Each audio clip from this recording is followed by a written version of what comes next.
Donc, un autre de mes mangas préférés. Bon, classiquement, ils sont au coin, en haut à gauche et en haut à droite. Mais bon, comme c'est un peu haut, et pour vous permettre de bien voir les statuettes, je les ai mis au centre, donc la place qui est classiquement dédiée à Demon Slayer. Bon, je change, hein, j'alterne un peu en fonction de mes humeurs. Voilà.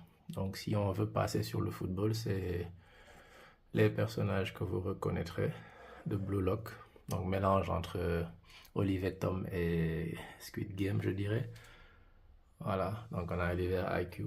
Je l'adore personnellement. Bon, parce que je joue au foot et que je suis défenseur.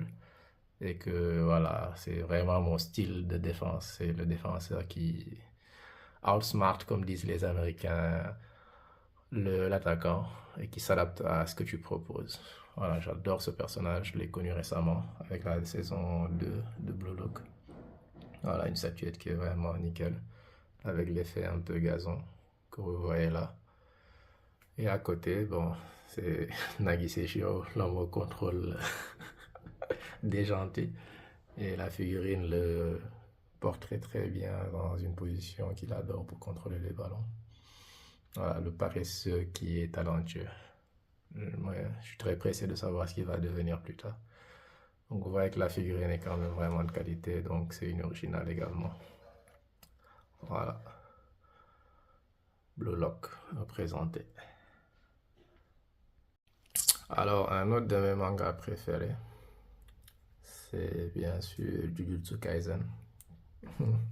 Le phénomène du moment, avec le combat entre euh, ces trois personnages donc, que vous reconnaîtrez, c'était au niveau de la saison 1, donc Yuji et son copain, son bro comme il dit, voilà, qui se battent contre, j'ai oublié son nom, hein. Un gars que j'aimais bien, qui a une voix de femme là, je sais même pas si c'est un personnage féminin ou masculin jusqu'à présent. Voilà, donc également une statuette de qualité originale, achetée sur Amazon. Voilà, très belle finition. Yuji également.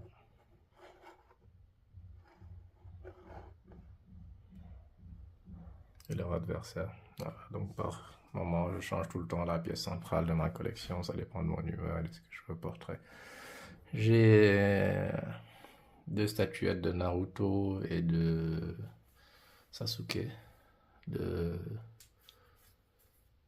l'anime Boruto, quand ils sont déjà adultes, et Naruto Hokage. Mais bon, je ne l'ai pas encore ouvert. Lorsque je ferai l'ouverture, je vous les montrerai, Inch'Allah. Voilà, super figurine. Bon, là, tout à l'heure, je vous disais que j'avais une collection Dragon Ball. Voilà, bon, excusez-moi par rapport à la lumière, hein. Comme je dis, j'essaie de trouver un système qui permet d'améliorer un peu le rendu. Donc, l'idée ici, c'était de montrer les différentes rencontres entre Sangoku et Vegeta, qui sont les deux personnages principaux pour moi. Il y a Sangwan qui a essayé un peu de prendre le relais après, mais bon, je trouve que ça n'a pas beaucoup marché. Donc là, c'est leur première rencontre lorsqu'ils se battent pour la première fois sur Terre. Là, je pense que c'est leur deuxième combat lors de la saga Boo. Sur la saga Cell, je pense qu'ils ne sont pas battus. Donc avec Sangoku qui était mort, donc qui est revenu sur Terre juste pour ça. Et Vegeta qui était transformé par Babidi. Voilà. Donc également des figurines originales achetées sur Amazon. Là, ils sont pas battus, mais bon, ça représente les deux en Super Saiyan 4. Une transformation que beaucoup de personnes n'apprécient pas particulièrement. Donc Sangoku et Vegeta.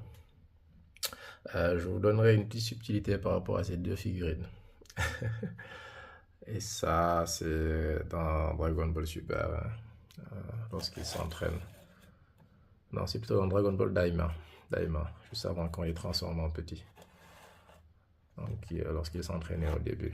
Je prévois d'acheter des figurines Daima dans pas longtemps.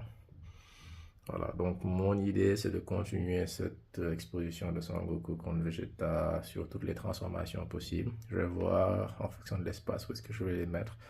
Est-ce que je vais les continuer là et déplacer ces figurines-là? On verra, parce que j'ai déjà acheté les Sangoku et Vegeta en Super Saiyan Blue, en Super Saiyan God, également Ultra Instinct et Ultra Ego, que je dois exposer. Bon, je trouverai où les mettre. Je pense également acheter Sangoku et pour le GT, hein, Sangoku Baby, quand il est redevenu petit en Force 3, et Baby Vegeta pour finir le lot. Je verrai après, peut-être pour les Daima, Sangoku Force 4, Vegeta Super Saiyan 3. De toute façon, on verra au fur et à mesure. Voilà. Donc la particularité que je voulais vous donner ici, c'est que là, on a une figurine originale. Et là, on a une figurine, une fausse en fait. Voilà. Voilà, donc ça c'est une fausse parce que j'arrivais pas du tout à trouver la version originale de cette figurine. Voilà, donc j'expose celle-là le temps que je trouve une originale. Bon, mais de loin, on ne voit pas trop la différence. Mais quand même, pour les connaisseurs, vous voyez que surtout au niveau du visage, la sculpture n'est pas parfaite par rapport à celle-là. Voilà, c'est des détails, hein. De toute façon, au fur et à mesure, je vous expliquerai, en tout cas si mes vidéos vous intéressent, comment faire la différence, où acheter, voilà. Donc,